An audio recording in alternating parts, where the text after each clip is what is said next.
बिस्मिल्लाहिर्रहमानिर्रहीम जी, अस्सलाम वालेकुम। मैं हुमारी अली, आप देख रहे हैं मेरा चैनल। डिलीवरी बॉय रईस की एक अक्लमंदी की वजह से उसकी डेड बॉडी जो है वो मिल सकी है। आमना आखिरी रात मार खा गई बेचारी। डिलीवरी बॉय आमना को घर जाने से पहले अपनी बीवी को क्या मैसेज देकर गया था, क्या बताकर गया था, क्या वो अपने और आमना के बारे में अपनी बीवी को बता चुका था और बता चुका था कि मैं इस चुड़ैल सिफ्त खातून से जो है, जो कि हमारा घर भी तोड़ने की कोशिश कर रही है, मुझे बार बार बोलती है कि तलाक दे दो तुम्हें, तो क्या उसको बता चुका था। रईस के 3 मोबाइल से आमना को सबका पासवर्ड मालूम था। आमना ने बड़ी खेल जो है, बड़े खेल खेले हैं, बड़ी गेम्स डाली हैं इन पासवर्ड के मालूम होने के बाद। हमारे जी कोई फिजिकल रिलेशन नहीं था, हम तो सिर्फ बातें किया करते थे। आमना आखिरकार जो है वो बातों पर राजी हो गई है। ये वो मकार लूमड़ी आमना है जो पहले दिन से कहती है मुझे तंग कर रहा है, गैरत के नाम पे कत्ल किया, अच्छा है जब पीछे आएगा, माँ बहन बेटियों को तंग करेगा तो फिर मारा ही जाएगा। बहुत सारे लोग लोगों की माँ बहन बेटियों को तंग करते हैं, ठीक है, कोई भी कानून हाथ में नहीं लेता, पुलिस मौजूद है, उसके पास जाके कंप्लेन करते हैं। आपकी माँ बहन बेटी को 6 महीने से एक बंदा बकौल आप लोगों के तंग करा था, लेकिन आपने पाकिस्तान की पुलिस में जो है किसी को भी इस काबिल नहीं समझा कि आपने किसी को भी कंप्लेन नहीं की। उसकी कंपनी में कंप्लेन कर देते, उसको नौकरी से निकाल देते, पुलिस जो है 2-3 छितर उसको मारती तो वो ठीक हो जाते। ऐसे ही भाई लौंडों को सही किया जाता है। गली मोहल्ले के जो लौंडे हैं जो इस तरह की हरकतें करते हैं, कोई पहली बार तो जो है एक हुस्न की देवी नहीं मौजूद थी ना पाकिस्तान में कि इतनी वो हसीन थी कि वो ऐश्वर्या राय को भी पीछे छोड़ गई, ऊपर से 3 बच्चों की माँ के पीछे कोई इतना दीवानावार जो है वो पीछे पड़ा हुआ। वैसे ही इस खातून को मेरे ख्याल में जो है क्रिमिनल प्रोग्राम्स देखने का बड़ा शौक है, क्राइम पेट्रोल वगैरह बहुत ज़्यादा देखती है, नेटफ्लिक्स की सीरीज़ भी ये लोग देखते हैं, तो इन्होंने जो है ना इसको फिल्म बनाने की कोशिश की है।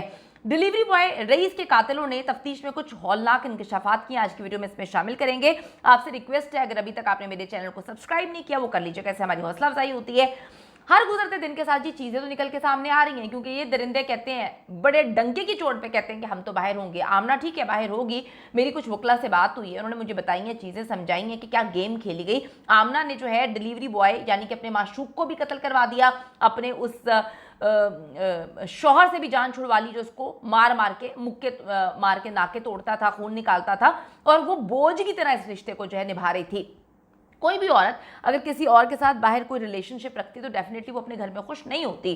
तो अब आमना दोनों तरफ से आज़ाद है, तो आमना के ऊपर जो है अगर सबूत पुख्ता तरीके से पुलिस हासिल ना कर पाई तो उसको बेल मिल जाएगी 2-3 महीने में। और फरहान साहब कहते हैं कि जी आप सब देखेंगे मुझे किस तरह से बेल मिलती है, तो इतना डर मुझे लगना शुरू हो जाता है कि यार इतना कुछ करने के बाद भी इनका कॉन्फिडेंस लेवल चेक करो, खुदा की कसम किस तरह के लोग हैं। रईस 23 अगस्त की रात जब आमना के घर आया तो उसके पास 2 मोबाइल थे और एक मोबाइल पहले ही आमना साहिबा के पास उसके घर में मौजूद था, यानी कि फरहान के घर में रईस के 3 मोबाइल जो हैं वो एक्टिव हुए। लेकिन रात 11 बजे के करीब आमना ने रईस का जो मोबाइल था वो ऑफ कर दिया। रईस अपने वालिद का एक मोबाइल भी साथ लेकर आया था जो स्मार्टफोन नहीं था, लेकिन उसमें सिम चल रही थी। इसी मोबाइल से रईस को ट्रैक करके जी उसकी आखिरी लोकेशन का पता लगाया गया है, निकाली गई है।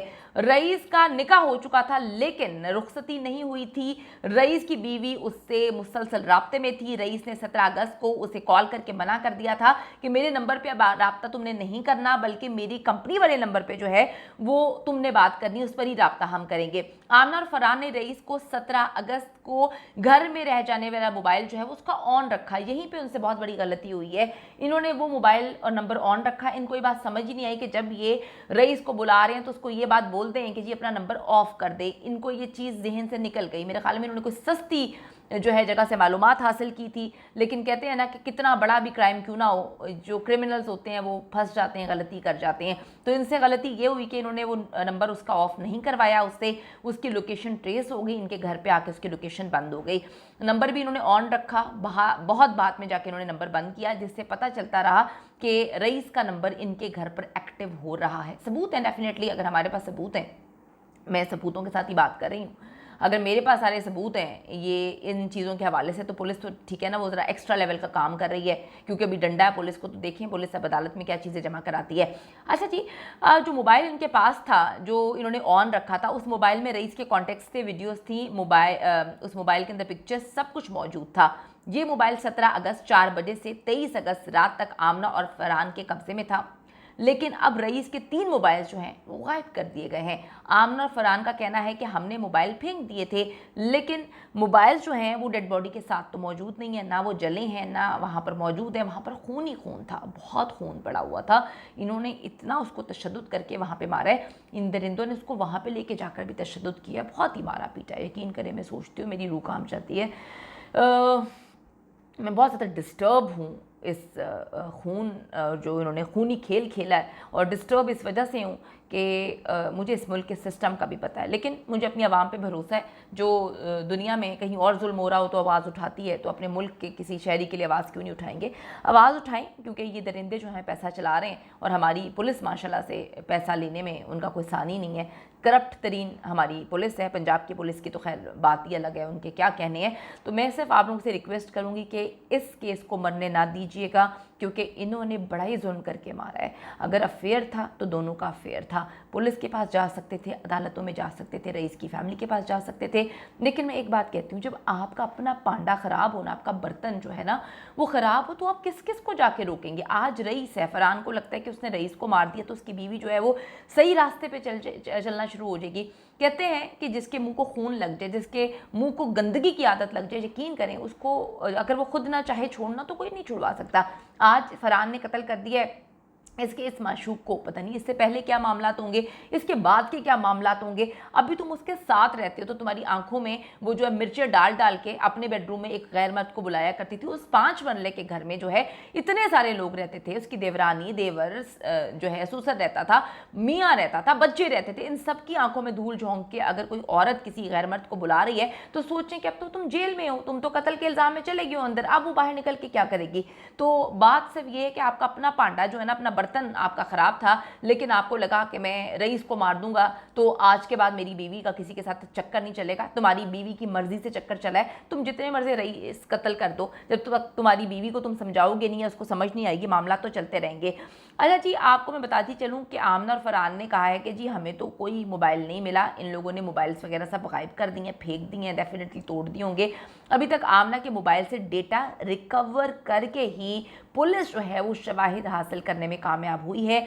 6 दिन जो है अपने पास रईस के मोबाइल को इन्होंने रखा, मौजूद होने के बावजूद फरहान ने एक बार भी कोशिश नहीं की कि रईस के घर वालों से रब्ता करे, ना इसने रईस के घर वालों से रब्ता किया, ना इसने पुलिस को बताया, बकौल इनके कि हमारे घर में एक डकैत आया मेरी बीवी की गर्दन पे चक, पता नहीं क्या बकवास सुनाते हैं कि वो ब्लेड रख दी, ठीक है, मेरी बॉडी को आगे पीछे टच किया। यार मतलब आप कितना गिरेंगे। मैंने अपनी ज़िंदगी के लिए ना एक असूल बनाया है, आपके साथ जो भी बुरा करे, ठीक है, आपने बदले थोड़ी लेने होते हैं, आपने क्या करना होता है, हर चीज़ अल्लाह पे छोड़ दी है। पाकिस्तान का तो हिसाब ही है, जो कुछ आपके साथ हो रहा है ना, अल्लाह पे यकीन करें, छोड़े मकाफाते अमल है। जो बुरा करेगा, जो ज़्यादती करेगा वो सामने आएगा। इनको अल्लाह का डर नहीं है, इनको नौज़बिल्लाह लगता है कि हम जो है ना वो फ़िरौन की औलाद हैं। फिर फ़िरौन का हाल भी देख लें जाके कि फ़िरौन का हाल क्या है। तो ये दरिंदे जो हैं बकवास करते हैं कि 10 लाख का जेवर और कैश जो है 5 लाख लेकर ही चला गया था, अपना मोबाइल छोड़ के चला गया। बड़ी अजीब बात है कि एक बंदा तुम्हारा इतना जेवर और कैश लेके चला गया, मोबाइल उसका घर पे है, तुमने पुलिस को बताया ही नहीं। क्यों नहीं बताया? क्योंकि ये सब बकवास और झूठ बातें हैं। इसकी बीवी से मिलने आया था वो, उसका मोबाइल रह गया, सुसर ने पकड़ लिया, कोई जेवर वगैरह लेकर नहीं गए, इनके घर से ही सारी चीज़ें निकलेंगी। ये बड़े झूठी और मक्कार किस्म के लोग हैं। इतने इनके पास बकौल इनके एविडेंसेस थे, वो आया तो फिर ये हो गया, तो फिर पुलिस के पास क्यों नहीं गया? आपका इतना कोई 1 रुपये की चीज़ आपकी ले जाए हलाल की कमाई की, तो आप जाके जो है पुलिस को बताते हैं। आप इतने अच्छे इंसान हैं, आपकी बीवी को 6 महीने से कोई तंग कर रहा है, आपने पुलिस को नहीं बताया। आप इतने अच्छे और इतने दयालु और इतने अच्छे दिल के इंसान हैं, आपके घर से जेवर ले गया, आपकी बीवी को टच करके चला गया, आपकी बेटी की ज़िंदगी और इज्जत भी महफूज नहीं है, आपने किसी को कुछ नहीं बताया और आपने एक दिन उसको मार दिया। इनके झूठ जो है इन्हीं के मुंह पे इंशाल्लाह ताला लगेंगे। ये दरिंदे उस वक्त से रईस को जो है वो घेरने के चक्कर में थे जब इसके ससुर ने नाजेबा, बल्कि बिल्कुल बोलूँगी मैं, नाजेबा हालत में देखा था डेफिनेटली, और अपने जो है बेटे को भी दिखाया था। ये वहाँ पर जो है ड्रामेबाजियाँ कर रही है कि कमरे में क्या कर रही थी, ठीक है, सबको पता है कमरे में क्या कर रही थी। अब मजलूम और मासूम बोलती है कि जी हम शरीफ ख़ानदान से, तो भाई शरीफ ख़ानदान के लोग जो हैं, अफेयर पे मैं फिर बात नहीं करूँगी, अपना ज़ाती मामला है, शरीफ ख़ानदान के लोग जो है ना वो कत्ल व गारत गिरी नहीं करते, इतना भयानक मर्डर नहीं करते। अच्छा जी, ये तशद्दुद करके जला के इन्होंने मारने का प्लान बनाया था, एग्जीक्यूट भी कर दिया। बस जी आखिरी टाइम पे ये बॉडी पूरी जलने से पहले वहाँ से निकल के वही 5% जो बॉडी बची उन्होंने अल्लाह ताला ने जो है इनके पोल खुलवा दिए। अभी ये हैं तो जेल में, लेकिन इनको लगता है कि थानों में बैठ के जो है हम पैसे चलाएंगे। अल्लाह के इंसाफ से कैसे बचोगे? आवाज़ उठाते रहें जी, इन दरिंदों को जो है कैफरे किरदार तक पहुँचाना है। जस्ट इमेजिन करें कि ये बाहर आते हैं, फिर आमना एक नया शिकार जो है वो ढूंढती है, इसका मियाँ मारता है, और उसके बाद हम फिर एक नई स्टोरी लेके बैठेंगे। हुकूमत वक्त से मुतालबा है, अगर इस वक्त कोई गवर्नमेंट मौजूद है पाकिस्तान में, तो इन दरिंदों को जो कैफरे किरदार तक पहुँचाया जाए। पुलिस जो खेल खेल रही है, चालान मजबूत बनाएं भाई। जस्ट इमेजिन करें कि एक इंसान को बड़ी दर्दनाक मौत दी है, आप लोग पुलिस होने से पहले एक इंसान है, तो इंसानियत के नाते जो है सही चालान बनाएं और इन दरिंदों को कैफरे किरदार तक पहुँचाएं।